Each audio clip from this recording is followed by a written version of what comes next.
Il y a des pressions sur les musulmans non pratiquants par certains musulmans rigoristes. Premier mandat, constitution. Deuxième mandat, référendum. Bing bang.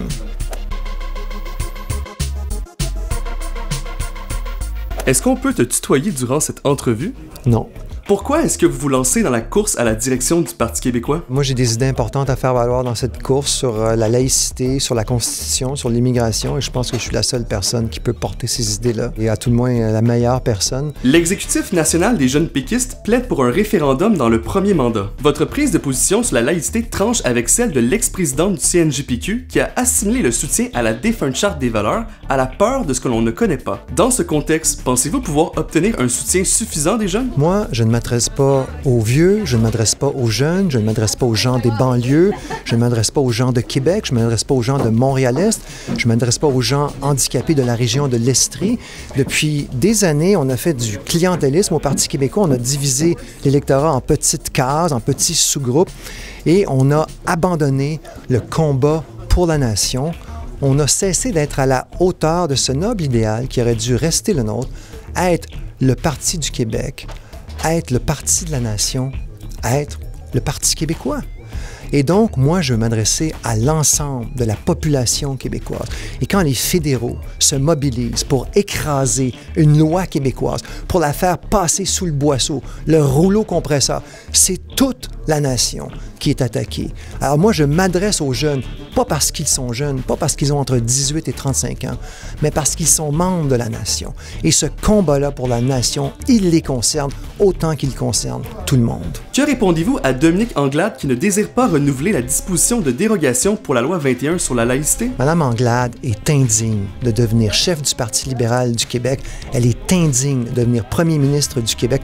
On peut faire ce débat-là entre nous, on peut être en désaccord, il y a des désaccords au sein de l'Assemblée nationale, mais ce qu'on ne peut pas permettre, c'est que les adversaires du Québec au Canada anglais, les fédéraux, Ottawa, viennent invalider une loi qui a été votée majoritairement par l'Assemblée nationale du Québec. C'est le devoir saint et sacré d'un aspirant premier ministre de s'engager à défendre la liberté du Québec, l'autonomie du Québec. Et par conséquent, Mme Anglade se propose de livrer la loi 21 pieds et poings liés aux adversaires du Québec, aux adversaires dans le reste du Canada. Et c'est tout à fait inacceptable. Vous critiquez beaucoup Jean-François Lisée dans votre dernier livre, Après le naufrage. Mais vous proposez comme lui un référendum dans un deuxième mandat. En quoi votre approche se distingue-t-elle? Alors, Jean-François Lisée, lui, disait premier mandat des lunchs gratuits dans les écoles et deuxième mandat référendum. Alors, c'est une approche qui était totalement farfelue, comme si, en promettant des lunchs gratuits dans les écoles, on allait convaincre les Québécois de faire l'indépendance. Alors, je vous donne ceci, puis après ça, on va mettre en place les conditions pour que les Québécois veuillent avoir un référendum dans un deuxième mandat. C'était totalement loufoque. Et donc, mon approche, c'est de forcer une négociation constitutionnelle, notamment pour protéger la loi 21, qui est menacée par les fédéraux. Les fédéraux vont écraser la loi 21 s'ils en sont capables, et ils peuvent réussir. Et donc, on doit obtenir une modification de la Constitution pour, je pense, protéger la loi 21. Et ça, on peut le faire. Tout ce dont on a besoin, c'est d'une majorité à l'Assemblée nationale pour forcer une négociation constitutionnelle. Donc, mon plan, il est simple. Premier mandat, Constitution. Deuxième mandat, référendum. Bing bang. Que répondez-vous à Xavier Camus qui allègue que vous avez fait une mise en scène pour parler de laïcité lorsqu'il a été révélé que les deux femmes musulmanes ayant porté plainte contre les éducatrices voilées pour avoir fait pression sur leurs enfants sont deux militantes proches du groupe pro-laïcité PDF Québec, dont plusieurs membres, incluant Nadia El Mabrouk et Louise Mayou, soutiennent votre candidature? Ça, ce sont des affidavits déposés en cours et donc sous serment de dire la vérité, rien que la vérité, juste la vérité. Alors, si ces témoignages-là s'avèrent être inexacts ou inventés ou je ne sais quoi, eh bien, les personnes qui ont déposé ces témoignages vont en répondre devant le juge, devant les autres avocats. Il va y avoir une procédure judiciaire qui est déjà entamée. Alors, ce sont à ces personnes-là de répondre à cela. Mais moi, ce que j'ai dit, c'est que j'ai une certitude, indépendamment de ces deux témoignages, c'est qu'il y a des pressions qui sont faites sur les musulmans non pratiquants par certains musulmans rigoristes et que ces pressions-là s'exercent, me semble-t-il, énormément et l'école doit être, n'est-ce pas, un endroit où il n'y a pas de pression religieuse d'aucune sorte qui est exercée par les gens qui sont en autorité dans le système scolaire.